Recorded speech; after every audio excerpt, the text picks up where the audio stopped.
Dr. Malloy. Mr. Mignon. Here. Mr. Hoff. Here. Mr. Greenwood. Mrs. Irwin Adams. Here. Mr. Johnston. Mr. Francis. Mrs. McGinnis. Here. Mr. Cook. Okay. Before we get started with the meeting, I'd like to announce that it is with deep sadness that we acknowledge the recent deaths of two former members of the Altoona Area School District. Todd Little passed away on May 25th, 2022, at the age of 56 after a courageous battle with cancer. Todd graduated from Altoona in 1985, and he retired from the school district as a maintenance supervisor after 25 years of service. He was well known for his philosophy, attitude is everything, and he exemplified this in everything he did. He had a great passion for life. Todd was extremely dedicated to his family and loved spending time with his grandchildren, and he will be missed by all those who knew him. So we offer our condolences to his wife, Caroline, and the entire Little family. And the second person is Don Morden, who passed away on June 3rd, 2022, at the age of 65. Dawn graduated from Altoona in 1974. She taught in the school district for 34 years, where she worked with children from elementary school age through high school. She finished her career at the high school, assisting students in the KIND program, ensuring that they had the credits and skills to successfully complete high school. Dawn lost her son, Brian, in 2002 to Ewing sarcoma and established the Brian Morden Foundation in 2003. She dedicated herself to honoring his memory by funding childhood cancer research, supporting children and their families who were battling cancer, and providing scholarships to cancer survivors and children with interest in medicine and music. So Dawn made an impression on all those who were fortunate to know her, and she will be sorely missed. So our sincere condolences go to Dawn's son, Jamin, and her entire family. Okay. First, I'd like to announce that we had an executive session prior to this meeting. At this time, we'll hear from citizens. Those wishing to address the board, please come to the podium and state your name, whether or not you live in the school district, and you will have 5 minutes to do your presentation. So anybody want to address the board? Hello, my name's Katie Buchanan. I live in Altoona. I'm a parent of 4 children. 3 of them will be in the district next year. And one of them has an IEP for a specific learning disability. I'm not good at speeches, so I wrote everything down. I read the Altoona Mirror article titled AASD Focusing on Dropout Prevention, and Haley Flegel stated in the article, this year the district had 526 third graders, of which just 273 were reading on grade level. 52% of the school district's third graders are reading proficiently. The article continues to state that in grades K through 5, only 60% were on grade level this school year. That's a failing grade for the school district. What does that say of you as a school district? Why aren't our children reading proficiently? According to the superintendent, who is quoted in the article saying, children born in poverty are less likely to be in an encouraging environment and less exposed to the kinds of things that interest them, and that translates into students not being interested in school, blaming the parents for the children's lack of interest in school, not taking responsibility in addressing the root cause of the issue. The district uses Lucy Calkins' unit of study, reading workshop, and the Faunus and Pinnell level literacy intervention, or LLI. This curriculum leaves children with low phonological and phonemic awareness skills and the inability to truly break down and decode multisyllabic words. To put it simply, they use a program that barely teaches phonics and requires grades K through 2 to guess what they are reading based on pictures in a book. These two programs received the lowest ratings of all programs based on an Ed Report study, which is a nonprofit organization that reviews K through 12 instructional materials. Lucy Calkins, the creator of Units of Studies, was forced to put out a revision to this program to specifically address the lack of phonics in her program. Essentially, she was applying a Band-Aid, which our district bought into and is now using these flawed practices every day in all of our elementary classrooms. Why are we using a program that got the lowest possible rating? Please don't take my word on this. There are countless studies and research articles on the internet pertaining to the subject. I printed you out just a handful you all should have. I encourage you to reach out to the experts within your own school district, and I'm not talking about the administrators who are here tonight. I'm talking about the ones who are in the thick of it, the ones who watch these children every single day struggle to read, and that's your teachers. You have teachers in the district who know how awful this curriculum is and how it is actually harming our children in their educational endeavor and can vouch for everything I'm saying. It is my understanding that these programs were just implemented into the school district within the past 5 years. Your administration is going to say they don't have enough data to say one way or another if the curriculum is having a negative impact on our students. These programs have been used in other districts longer than 5 years, and the research shows they are negatively impacting readers. School districts across the country are considering switching away from these balanced literacy programs. The administration is going to tell you it costs millions to replace this curriculum. And if there's one thing I know about this board, it's that everything revolves around money.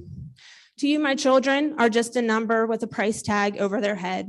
And I am my children's only advocate because it is clear the administration only advocates for your bottom line. You seem to have no problem spending money on things like a brand new school in Mansion Park. Tell me, will you put that same kind of enthusiasm into a new curriculum that will not create instructional casualties left and right? When I called to have my name placed on the list of speakers tonight, Haley Flegel reached out to me on Thursday to address any questions and concerns that I may have. She mentioned that my daughter, who is entering 5th grade in the upcoming school year, wasn't taught the phonics component. She said children entering 4th grade in the upcoming school year are the first round of students to receive reader workshop and other various intervention programs.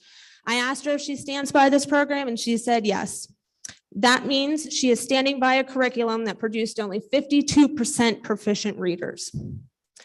In closing, I want you to all know that I don't just blame the district.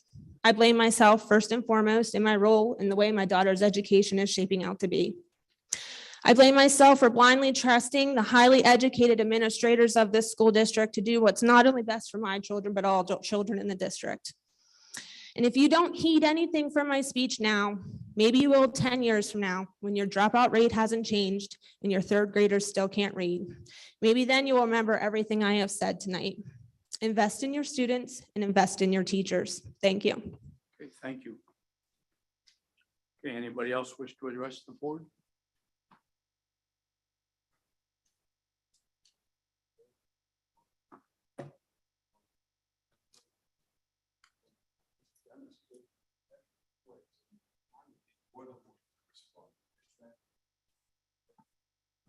This is not the first district where I've put this instructional program into use. It's the third. The first district went from 360th in the state to 140th in the state, improving drastically in their ranking in reading and mathematics using reading workshop as a major component.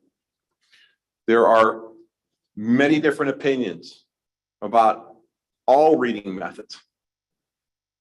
Pearson and Scott, is it Scott Forsman? No, it's not Scott Forsman.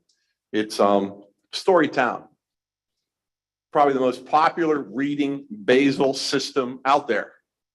Uses the exact same structure of leveled readers and the exact same processes. It is designed after the balanced literacy model.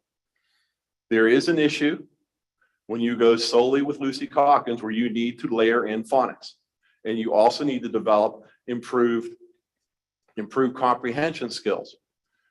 The keys to reading are still driven by phonemic awareness, phonics, knowing phonics and how to decode words, and developing fluency in reading words. And then the final step is comprehension, understanding and building vocabulary, and the student's ability to read and understand, and therefore process and develop their strength of reading and their understanding of the printed word. Those things don't change. Quite frankly, at this point in time, we have a lab school from Penn State Altoona. We also have a lab school from Penn State University, because of the way we have developed these reading programs. As far as third grade having 52% proficient in advanced, I'm not very happy with that either. But I'm also looking at the fact that these students have just completed their first year of full schooling in 3 years. We had a half a year at first grade. They had a second grade where they were in school, they were out of school, they were online, etc. We've put a lot of pieces in place, and we're making a lot of things work very well moving forward. Is it different? Yes. Is it individualized? Yes. Does it require time to train teachers and make sure that they're able to deliver the instruction? No question. But I can also go to the Florida Reading Institute, which will give it glowing reviews. What you're talking about is a decades-old argument of phonics-based learning and memorizing the alphabet versus whole language and learning holistically. I have one son who could read the newspaper to me at the age of 3. He had memorized his letters and he had no problem. I didn't teach him how to read, but he knew his letters because we learned his letters, and he literally started reading the one ads. I had another son who was a whole language learner. He learned globally. It was a much different process for him to learn how to read. And he learned how to read in a reading workshop model. And he did require level of literacy intervention to finish off those finer points of his skills. But at the same time, not all students learn to read the same way. And we need to make sure that we have a comprehensive program which meets the needs of all of them, whether it's having the rote learning that you have when you learn phonics and develop those bits and pieces to develop and develop your decoding skills and your fluency skills, or it's being able to expose you through an immersion process where you're going to absorb things more and you're going to put the pieces together and you're going to build that understanding. Reading in kindergarten and first grade is not an easy thing to do. Students need a print-rich environment. They need to be exposed to a lot of opportunities to read, whether it's parents reading a lot to them at home, teachers reading a lot to them in the classroom. All these pieces have to come together. Today, we are doing much better across the board with our interventions and our effectiveness of our interventions and getting kids to level and closing gaps. Is it where we want it to be? No, absolutely not. But I make no apologies for the decisions I made because I know where it's going to be in 2 or 3 years. I know that we had 250 students in one building that were achieving. They were in the intervention process. That was 3 years ago. That number is now, for next fall, we're looking at 100 in the same building. Well, that's a 70% drop in the number of students that are going to need interventions. The process works. It will work. It has been successful in everywhere it's been used, if it's been done with fidelity. I can show you curriculum casualties from any reading method out there, because the basals that are 2 years over the kids' levels and they're lost from word go, all they do is frustrate students who don't have these essential skills. We've got to put all these pieces together and develop and build readers in our students. And we've got the pieces in place. We've got the checks and balances. And yes, it's not perfect. It's much better than what we started with, and it will be successful in the long run. This is not the first time I've done this. This is not the second time I've done this. This is the third time I've done it. And I worked with the reading specialists out of the University of Pittsburgh, which is nationally known for their development of reading studies. I worked with the specialists out of Slippery Rock University. I worked with specialists out of Westminster College, who were also the heads of the director of curriculum for the Denver City School System. So there's been a lot of learning on my part as to what is effective and what will work. And I have every confidence that as our students get a bit more immersed in this program and our teachers get more versed in it, we are going to see great levels of success. Okay, let's move on. We now have the minutes. Whoops, we have another person wanting to address us. Okay, Kelly. Kelly Bowers. I had a couple questions. There's been people have been hitting me up about the stuff with the taxes and the tax raise, the mills and stuff like that. I reached out, I sent out an email and I didn't get a response to that. But I was wondering, I know it was several years ago before the district was even built, or not the district, the new school here was even built, that taxes were going to have a steady incline because of doing the raises for the teachers and the administrators and such. And I was wondering if someone could get me the information on how much the taxes would have to go up each year to cover the raises for everyone across the board, because I can't remember when it was, but I know Jonathan Klingerman and them were still here whenever that went into effect, because the district was trying to get the raises on par with the other districts across this, like in our area, State College and stuff like that, that we were trying to raise them up. So we were keeping administrators and teachers because we had such an influx leaving. And also I was told by someone from Matt's or whatever the food program is, that next year, possibly the district's going to go back to where the parents have to pay for the students' lunches and such and breakfast, because it was a state-run thing that it was free across the board this year. And I was wondering if that was true, because I have also parents getting a hold of me asking about that, because they want to know if they need to allocate that in their budget for next year, if they're going to have to pay for their students' meals again, instead of how it was free across the board for everyone. And if the district's going to change it to where parents have to pay for that, or are you guys putting out anything letting parents know to apply for the free and reduced lunches, because so we can see if we can get to that level where we can have it free every year for every student in the district, like how Mount Union's had it before COVID, because they hit a certain level with their students, they hit the poverty level.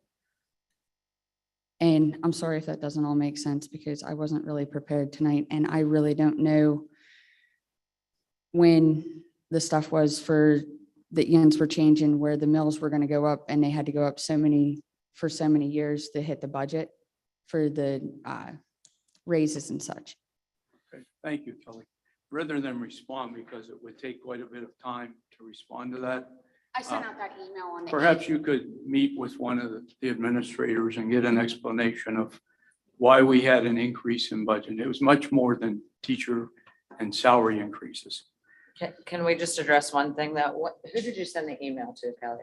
I sent one about the budget and stuff to Camilla, and I sent one to Paula about the free and reduced lunch. Okay, so not to the board. I just want to No, it make wasn't to sure. the board. Okay. I usually hit these guys And first. we did I think our last meeting, they did talk about how that we were going to start paying again next year for breakfast and lunch, and that they would issue the forms for people to fill out for the free and reduced lunch. Okay, let's get our meeting started here. First item on the agenda would be the minutes. A is the regular school board minutes from May 16th. B, the committee of the whole minutes from May the 6th. Is there a motion? Is there a second? Second. Okay, any discussion? Those in favor respond by saying aye. Aye. Okay, resolutions. First is a resolution of the commitment of fund balance. B is a resolution for collection of delinquent real estate taxes. C is an addendum to the agreement with Portnoy Law Associates. Could we have a motion for those items? Is there a second? I'll second it. Is there a discussion? I guess I have a question. So I see this like appendix or whatever, that the fees have changed, but we don't have like a red line version. So I don't know what fees have changed and what our big changes are. Primarily, Susan can go over, because I don't know it off the top of my head, but there was just one change. The only change is the validation notice, so the laws have changed. So that validation notice now must be sent before the actual delinquency, notice of delinquency claim. So they just added that one line to Okay, and everything else is the same. everything else. They've actually eliminated a couple fees, but that's the only real change. Okay, thank you. Okay. Okay, so any more discussion? Okay, those in favor respond by saying aye. Aye. Opposed?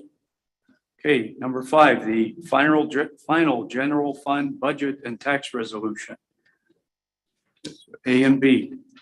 We would need a motion on those items.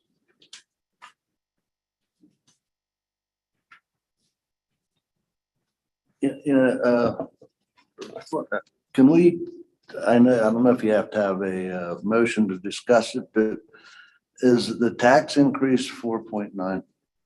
As presented here, yes. And I discussed the procedure with Carl, and that's what we would do. Okay, Get a now, motion, a second, and If discuss.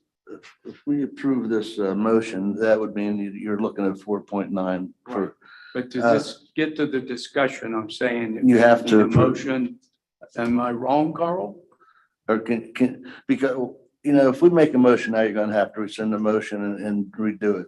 I'm just saying, would it be easier to discuss now or wait till the motion? Well, what I talked with Dr. Malloy was normally you would do a motion and then you would have discussion. And then if it gets adjusted downwards, then you're correct, you would have to rescind it. If you want to just go a little bit out of order and say, before somebody makes a motion, can we have discussion? Then I defer to the chairman to make that decision if he wants Okay. to reverse that order. Okay. It makes sense. I'm just saying, the 4.9 and, I'm sure every board member is getting hit with this. Yeah, there's so much out there that people are hurting, and 4.9, I know it doesn't sound a lot, only $20, $30 a year, but right now, $20 to $30 a year is a lot, when you're paying $2,000.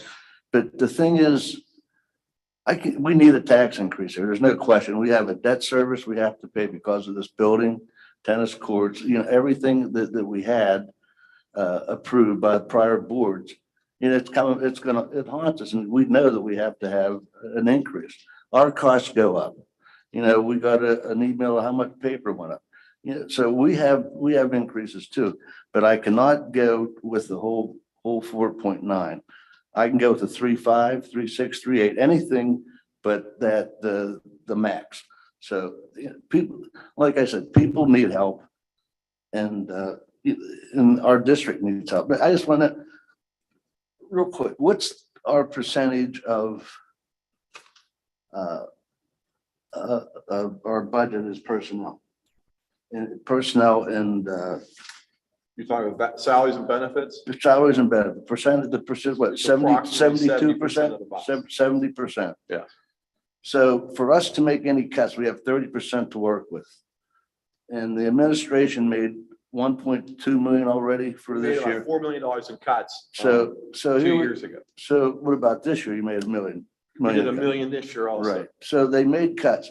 Now, I'm not going to give up the arts, and I'm not going to give up special ed. I'm not going to give up different things we need for this district to run. But like I said, we have to do something, but not the max.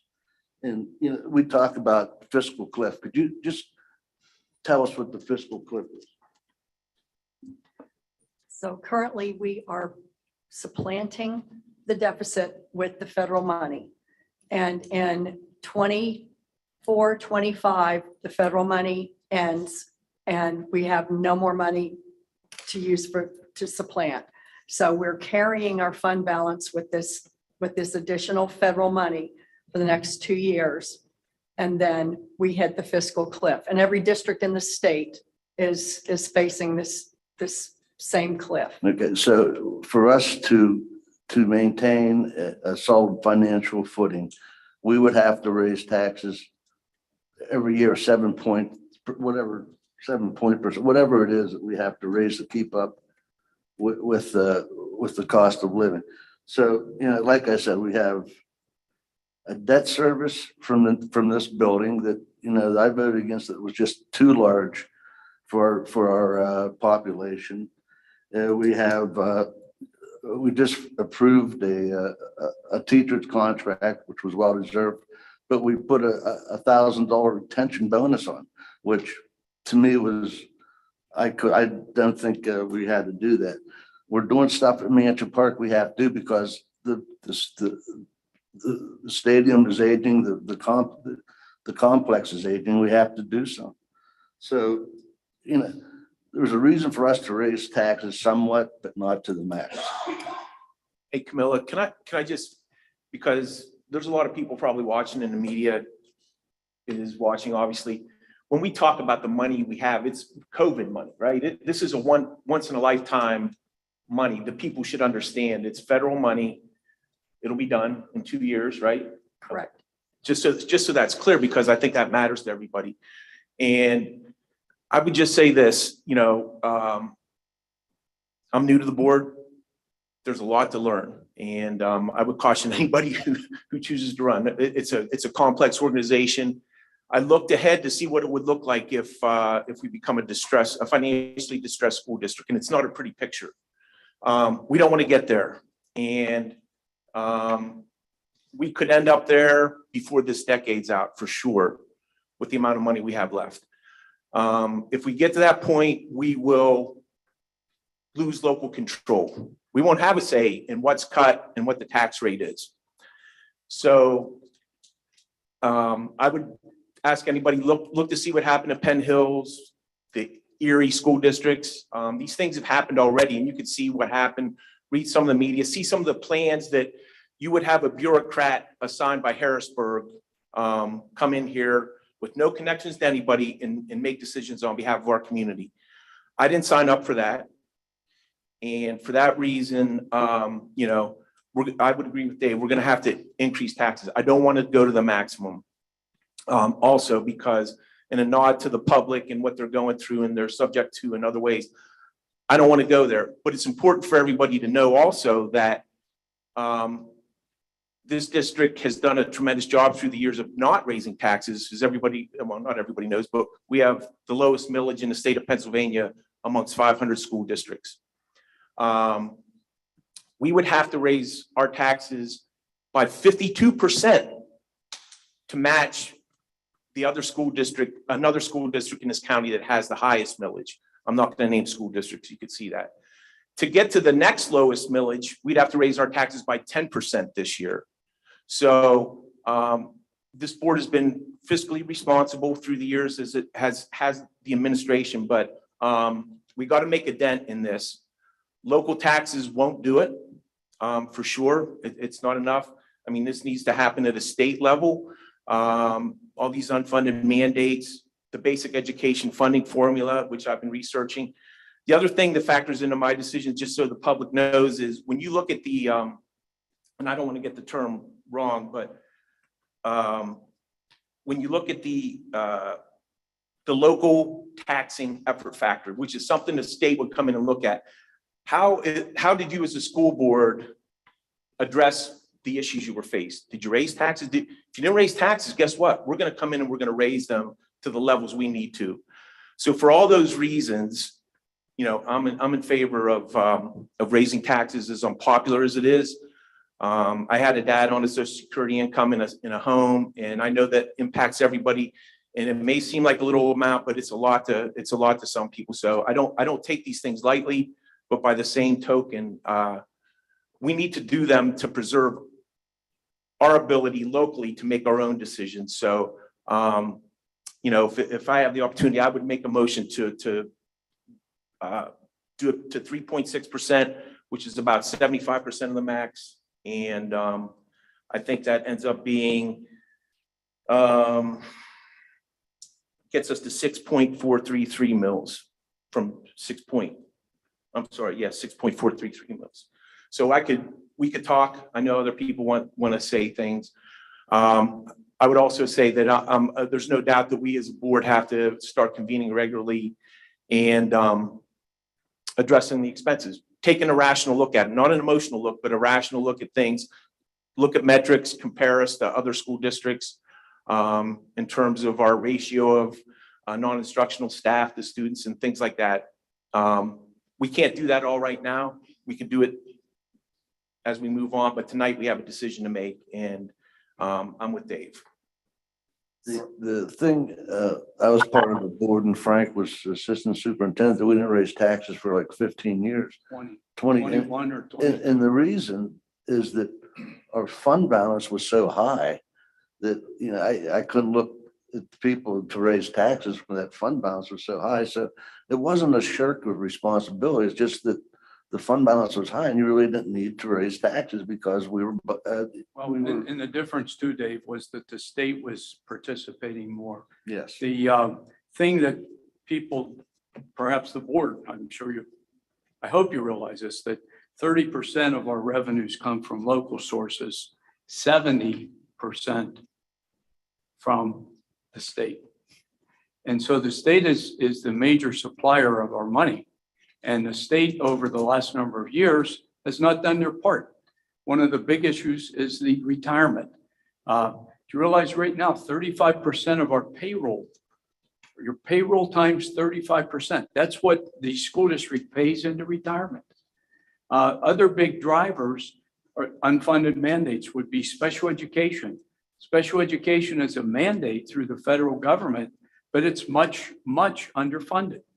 And it does drive the cost of school district budgets. There are other things that drive our costs too, but it would be irresponsible, in my point of view, to tell the public we don't need to raise your taxes. We can't print money. The only money we can get is from taxes. And yes, costs are going up. You're paying $5 a gallon for gas. Sure, you need more of your spendable income just for your own expenses. But think the school district buses and that fuel they're using in those buses, that's going to go up. The food that we provide for children in the cafeterias is going to go up. Everybody has cost inflation right now. And we have to, as a district, meet our financial responsibilities. Can we do it through cuts? I propose that when we do have these meetings to discuss cuts, they be totally transparent. We have them as public meetings, so you know where we're coming from. Are we talking about cutting the arts? Are we talking about cutting foreign languages? Well, let's talk about it. And is this board willing to do that to the children and to this community? I don't have kids anymore in the district. I'm too old. But I do have grandkids. And believe me, I'm going to fight to make sure they have a great educational program. And I'll fight anybody here in the board on that. I agree. The arts, special and everything is so important to our district, and whether it be a small fraction of kids that use it, that they use it and they benefit from it. So, but I agree. I was looking at 3.5 increase. I'll give it 3.6. Would you go 3.8? Because it was the way this index works. Act 1 gives each school district a percentage of taxes that they can raise in a given year. Altoona's percentage is 4.9. So you can go, if you're going to raise taxes, anywhere up to 4.9. The board could also elect not to raise taxes, which we've done last year. And I do believe the year before that. Then the year before that, the taxes were raised. So we can elect not to raise taxes, but if we do, we can only go up to 4.9. And if you go beyond that, you need a voter referendum. So very few districts, in fact, you adopt a resolution somewhere in January that you won't tax beyond the index, and that's what we did. So I would propose 3.9 or 3.8. So I guess, and I've stated it before to you guys, but I haven't stated it in the public, well, maybe at the committee of the whole meeting. But prior to COVID, we were consistently meeting. We had a finance committee. We were consistently meeting to look at where we could make cuts, and we were trying to balance our budget. We have not met since before COVID. So you're saying we saved $4 million then. This past year, we cut $1 million, but our expenditures are up $8 to $10 million from before COVID. It's COVID driven. And the other thing, Kelly, we met committee of the whole meetings to discuss budgets. But our In fact, budget, this our year we budget started in meeting, January. our budget. Look at the minutes. I know. And every time it is at the very end of a very long meeting. So we don't really have time to discuss where we can make our cuts. I mean, I think it is fiscally responsible to raise taxes over time monetarily so people can adjust. But at the same time, I don't think when I don't feel that we've made any major cuts and we've worked hard to balance our budget, that we are fiscally responsible in raising taxes. So by not replacing 16 positions, by making cuts, we cut out the textbook part of the budget for what it's coming in. We just added 8 positions last meeting. I mean, where did we cut the 16?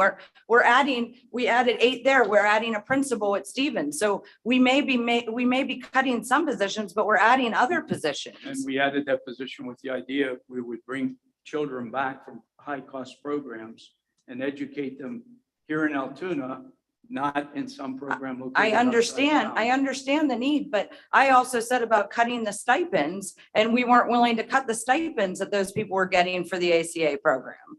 Okay, well, and I think rather than have all this argument, I think what we need to, as a board, make a decision. Do we want to put Val said he would make a motion, and do you want to further discuss this? Do you want to have a motion on the table? What does any other Vote it board up or member down? say? What does anyone else say? What are they saying? They have, what's our? I agree with Dave and Val on that point, on their points.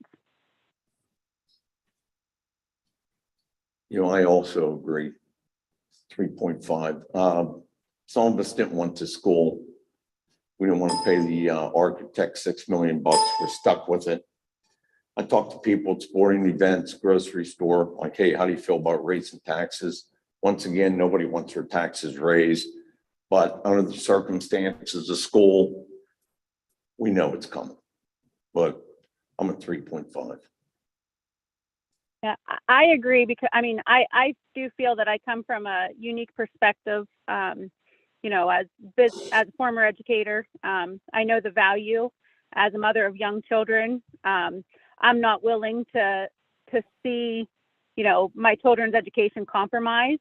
So I agree with what Frank said about, we need to be very considerate about cuts that we make.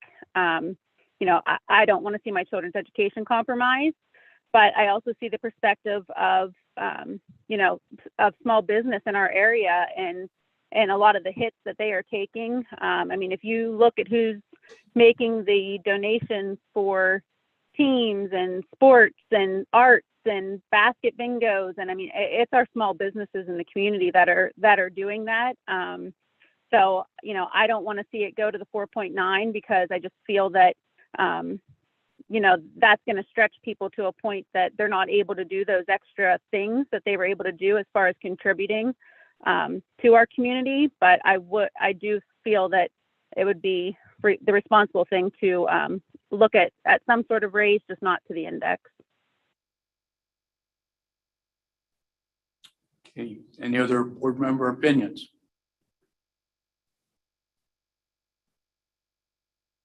Okay, so we need to come So up what with do a you do? motion. I heard What do you two want? You want different 3.6 or 3.8?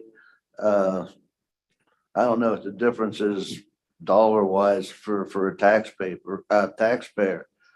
but How about 3.7? I can go for that. If we look at the math, there is very little difference between that, all these percentage points. And honestly, if we're saying 3.8 or 3.9, that's like 80%. My opinion is there's not much difference between the full. But that's what, I mean, I would lean towards the full, but I would also be willing to compromise and come down. But the bottom line is it's about $800,000 or about $1 million. It's either 80% or so. Is that extra $200,000 going to be very detrimental? And if it is, we need to reconsider just kind of bringing it up to where we are. And then maybe next year, more state money will come in and we could even drop it or whatever the case is. I mean, I certainly don't want to raise it. I mean, I pay major taxes in this city and I know that raising this is going to have implications on me as a businessman, that my bottom line is going to get a lot tighter, but I also care about the school and that's why I'm here. So my opinion would be there's so little difference between that 3.9 and the 4.9. If you're talking dollars, it might be $5 on a property. So that's why I would just go for the full amount because I look at the Farmstead Act, I look at the 70% of people that won't be affected at all because the state will come in with that reimbursement.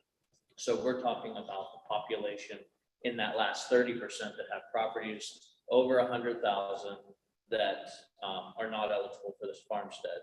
They're the ones that are going to be paying a little more. So we really have to consider that Farmstead Act in this. So, and maybe correct, is it 60% that have the farmstead exemption?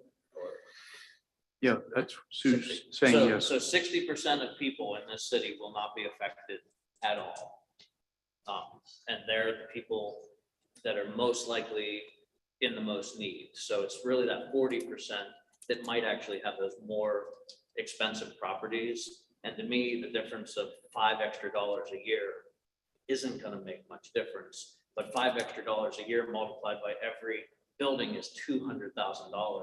And is that worth the loss just for playing the percentages? I mean, that's my opinion. I'd be willing to compromise, but my vote would be just do it at the index and then see what the state does. And if the next budget can pass, you know, I mean, I heard $2 billion could be infused into the school districts over the state, which would be absolutely fantastic, which could bring us kind of out of this a lot quicker, that we don't actually have to continue to raise this every year. So take the opportunity now and then see what happens over the year. And also take this year to look carefully at every line item and say, okay, can we cut another $500,000? Or what can we cut that won't actually affect this? I mean, could be silly stuff, but we should absolutely not cut anything to do with educating our students, period. Very good. Okay, any other comments? So we need a motion that identifies an amount. We need a second because I've heard 2 or 3 different amounts and some of you may not want to raise taxes at all. But we need a motion that would identify an amount. We would need a second. We'll then have further discussion and we'll do a vote, roll call vote. And it's for 2 items, the general fund budget and this farmstead exclusion. So that's part of the motion also. Can somebody do the math real quick, what the millage would be on 3.7%? 3.7, excuse me, the millage would be 6.4349. The 3.8, the millage would be 6.4411. 3.9, I'll make a motion to raise it by 3.7% in the corresponding amount that Camilla read, because I can't remember already, because I'm old. 6.4349. I'll second that. Okay, so we have a motion and a second. So that would raise the taxes by 3.7%. Okay, any further discussion? And this also includes the homestead exemption resolution. Okay, no further, do a roll call vote. Dr. Malloy, Yes. Mr. Francis. Yes. Mr. Hoff. Mr. Greenwood. Mrs. Irwin Adams. Mr. Johnston. Mr. Mignon. Yes. Mrs. McGinnis. Yes. Mr. Cook. Yes. Passes 6-3. But I do firmly believe that any discussion of cuts need to be totally transparent, done in a public meeting. Can I recommend that we reconvene like a budget and finance committee and not have it be a committee of the whole meeting? Well, we have a budget and finance committee. I didn't see it on, We do. The most And I think, recent Dave, list. you're chairman of it. okay, So we do have that committee, and if Dave, you choose to, I chose to meet a committee of the whole when I was chairman, thinking everybody could participate. I agree. And that's our, we always did committee of the whole most of the time. So And that, just, and we did have those discussions. that should be the sole focus for me. The sole focus of the meeting would have to be finance, and I Yeah. would just do it that way. It's too complex not to vote all the time to that, not other stuff. And you have to keep in mind timeframes. I mean, there are certain timeframes. Let's say the board decides to go to a reduction of staff. There's definite timeframes that have to occur. You just can't say here in the June meeting, we're going to cut staff and reduce this budget. That by law cannot happen. No, I'm just saying, Thoroughly planned out. let's as a group start prioritizing, right? So when the time comes, if the time comes and the state fails, that we're prepared, not scrambling. I just want to be prepared and have our list in order of, where we agree we would start looking and instead of waiting. That's all. And I think it would also make sense to look at how much COVID money we need to make up. My quick looks to saying about 7.5 million. I don't know is that in the ballpark, Camilo? So if you have 7.5 million and you have 3 years to make it up, that means that you better start looking at either raising your revenues, decreasing your expenses, or praying a lot that the state does their job. And maybe it'll take all three. And if you're talking about expenses, you're not talking about cutting 20,000, 30,000, sure, that accumulates. But you're going to have to look at big expense cuts. And how much will a big expense cut hurt the district? If you say $1 million you went out of the budget, $1 million probably means how many new teaching positions? Roughly 15, 15? Okay. 14 or 15. So big cuts to get big bucks can cause big hurt. Just remember that. You know, I Okay, just want to say, I was always against raising taxes. But we have to do what we have to do. We don't want to hurt the kids. Once again, I was against this building. They built it. We moved on. So we have to accept that. But I didn't want this. But now I'm going to get tomatoes thrown at me because I'm raising taxes. And I really don't see why you didn't want to raise them. I don't understand why you didn't want to raise something.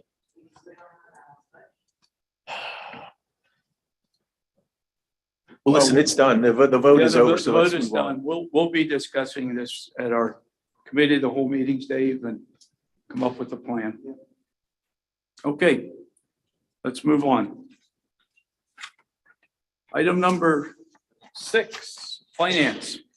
We have A, the list of payments, B, the financial reports, C, preliminary tuition rates, D, the board doc subscription renewal, E, the frontline educational renewal, F, Lexington Mall Partners lease agreement, G, Blair Senior Citizens Foster Grandparent Project. Is there a motion for those items? Is there a second? Okay, discussion.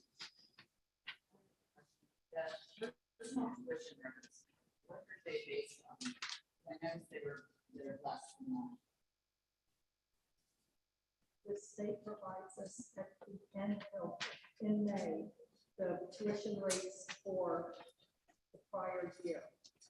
We use that rate that we just finished 21, 22, and we adjust it upward by 5%.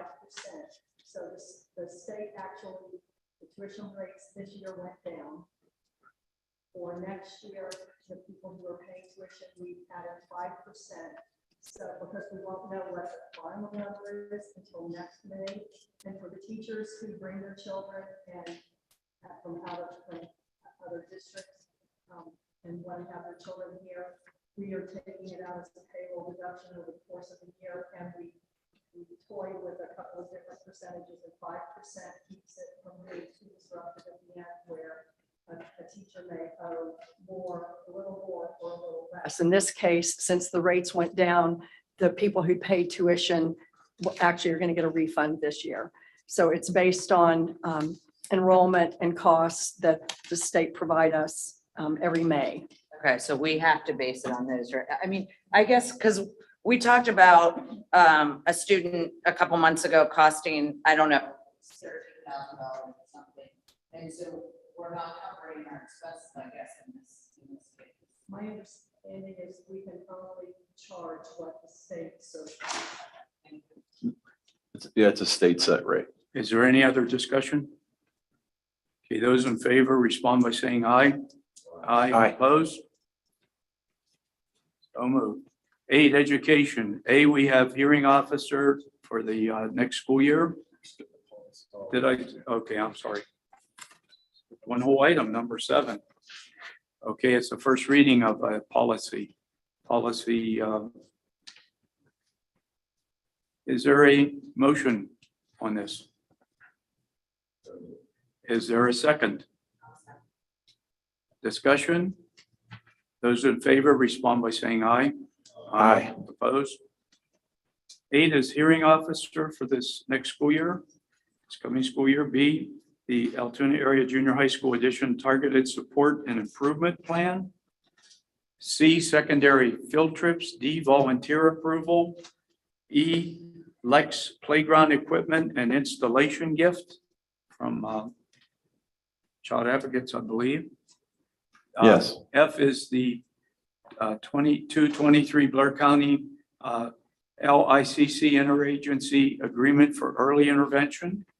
So do we have a motion on those items? Is there a second? Second. Is there a discussion? Okay, all in favor, respond by saying aye. Aye. Opposed? Personnel items. A are personnel items.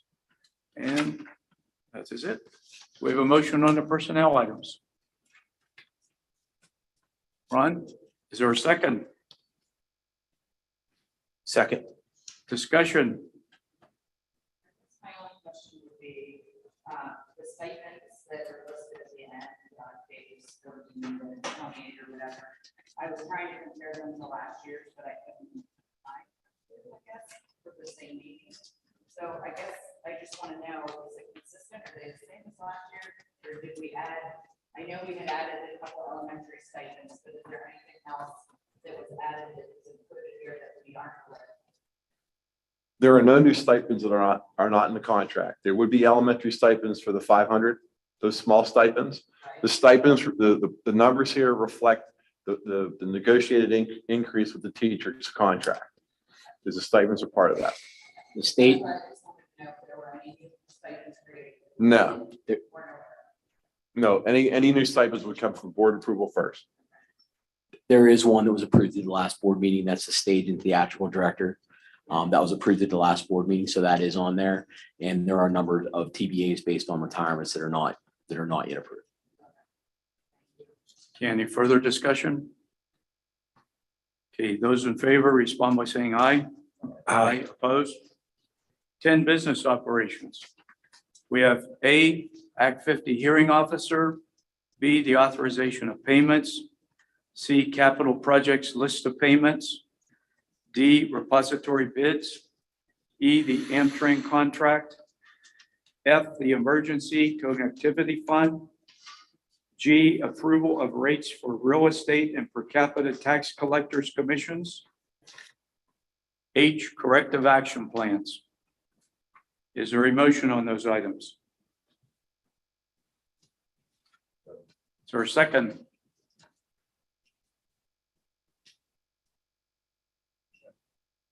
Discussion.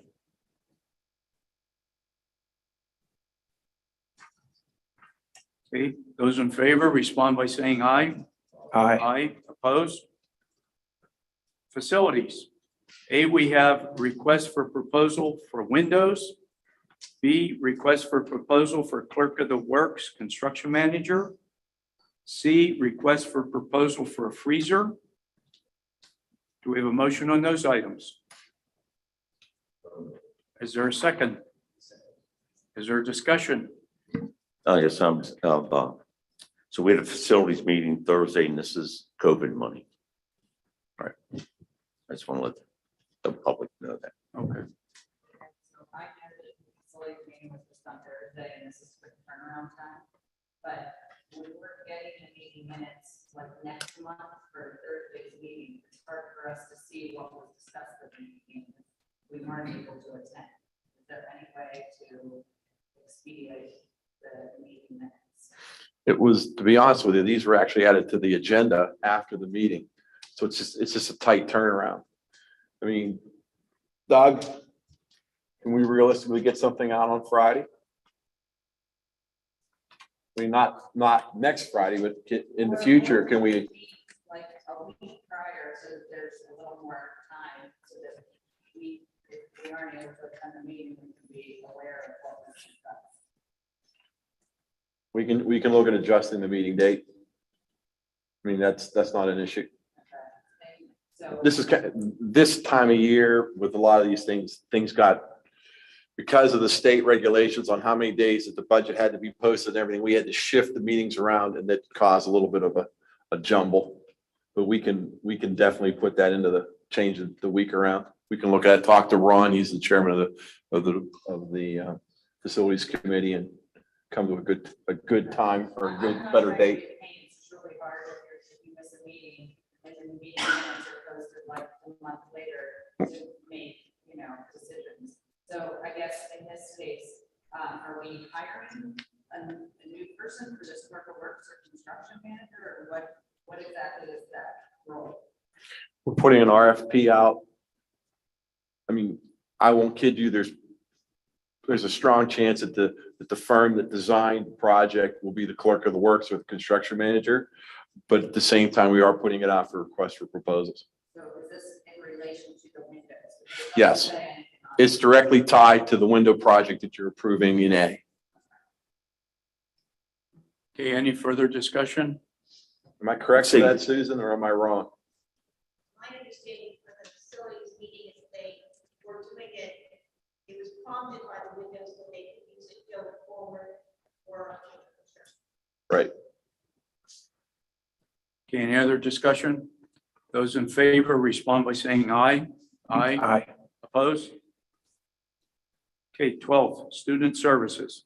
A, we have the extended family programs contract, the American Pennsylvania agreement. Those two items. Is there a motion? Is there a second? Second. Any discussion? Those in favor respond by saying aye. Aye. Opposed? 13, new business. We have a memorandum of understanding with the Central Pennsylvania Digital Learning Foundation. B, the Altoona Area Public Library Facilities upgrades. C, insurance renewals. D, the Solicitor Beard Legal Group agreement. E, external requests for facilities use, the Raider training. F, a memorandum of understanding with the Altoona Police Department and the school district. G, a memorandum of understanding with Logan Township Police Department and the school district. Is there a motion? Is there a second? Is there discussion? On the solicitor I don't do the agenda, but there is an incorrect statement. There's an incorrect statement on there that said the rate has not changed since 2014. The rate remained the same from 2014 through 2021, and it was increased to 165 in 21. It did remain unchanged for a 7-year period, and it's not a proposal to change it this year either.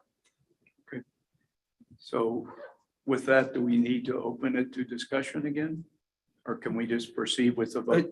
You can proceed with a vote, but I'm just You were just I clarifying. didn't want it to reflect and then somebody say, oh, that was an incorrect statement. That's not true. And I wanted to make sure that was corrected Okay. for purposes of the minutes. Is that rate, all the districts get that same rate, or is there? different That rates? is the same rate. There are some schools like in Carbon County, Cumberland County, Franklin County that are much higher.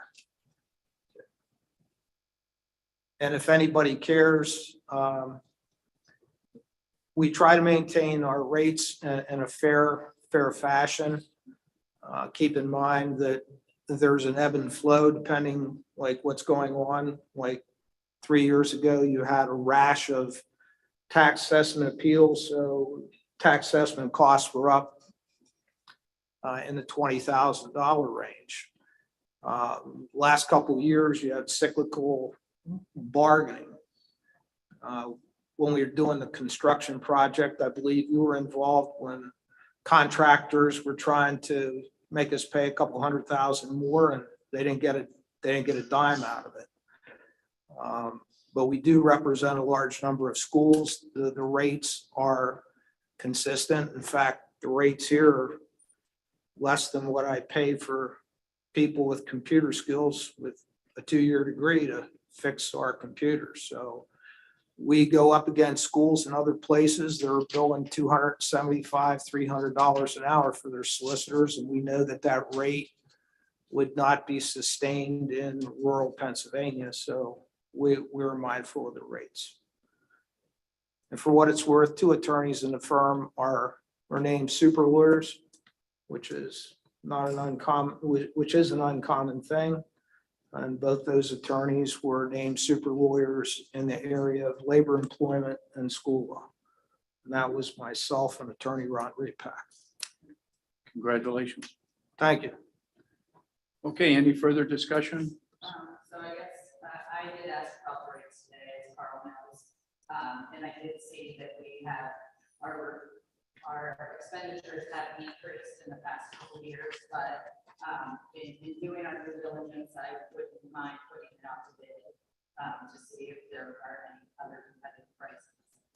Okay, well, let's vote on this motion first, and that would be a different item. Okay, all those in favor of these items, respond by saying aye. Aye. Aye. Opposed? Okay, now, putting it out to bid is not on the agenda.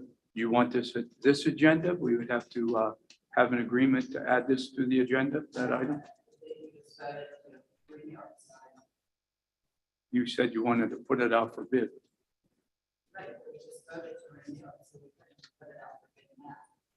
Well, if you want it for future years, bring it up earlier. You may have some opposition to that, which one would be me. Okay. Carl, is there a notice to term? No. Okay. I found out early in, as a board member, 2 things you don't want to lose is your auditor and your solicitor. That's right. So just, If you have a keep good one, keep that in leave mind. it alone. Okay. So we voted on all these memorandums of understanding. Let's go to committee reports. Do we have any committee chair reports? We just had a policy meeting last week, and last Thursday we had a facilities meeting. And they are open to the public and all board members. Okay, very good. Okay, board president's report. I have nothing. Superintendent's report. I want to thank everyone for their patience. I also want to thank Brad and Haley for handling graduation. as I was stuck in San Antonio. And I don't know what the draw is because it was over 100 every day. So, but thank you for making that happen. I appreciate it. I appreciate the understanding on the part of the board. Graduation was successful. We are now effectively into summer school. And if you saw some of my tweets today, they are working on the lights in the stadium. We had all the crews in the stadium today. And how long will the stadium be closed to the public? If there are no snags, Musco says it will take 2 weeks.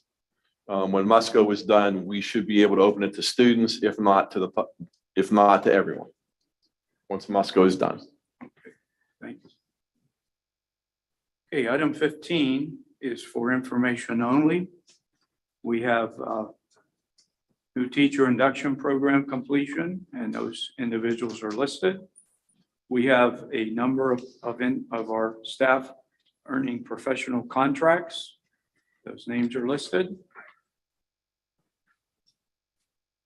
D, there's the Facilities Committee meeting summary from March 30th, a summary of the Facilities Committee from May 18th, Technology Committee summary from May the 3rd. We have the capital projects list of payments. And those we don't need to vote on. Those are for information only. Okay, 16, do we have an employees union response? Middle management, solicitor. Thank you for the reappointment. I do want to note that one of the higher litigated areas in school law matters surrounds special education. And this year, the Pennsylvania School Study Council is going to devote an entire day to keeping schools out of hot water on a whole host of special education issues. We have a number of presenters that are all designed to prevent monies needlessly going out the window with legal challenges. We're going to have a state hearing officer, Charles Jelly will present. We'll have Dr. Bateman, we'll have myself. We also have a school psychologist that's going to talk about basically bulletproofing your evaluation and reevaluation reports. We're going to talk a lot about curriculum and items that should be considered for purchasing by school districts to help infuse and increase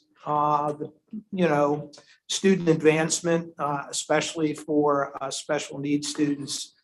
It's a really good program, and for the amount of money, it's well worth having a lot of administrators attend, and that message will go out to all of our schools, especially since principals are required to deal more and more with special education issues. It's really something that they should be sent to. We now represent close to 59 school districts here in Pennsylvania as general solicitor. And we're on 6 insurance panels, and we see a lot in the way of litigation. And we need to be proactive, and we need to have a lot of professional development to assist administrators in dealing with these issues that come up on a daily basis. So it's really a plug for that program.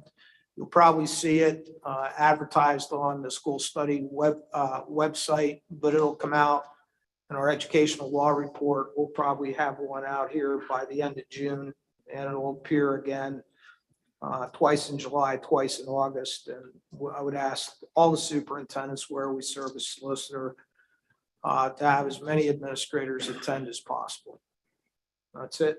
Thank you. Okay, thank you, Carl. Okay, that's all the items on the agenda. Is there a motion for adjournment? For a second? Whoops, excuse me. I'd like to say something real quick.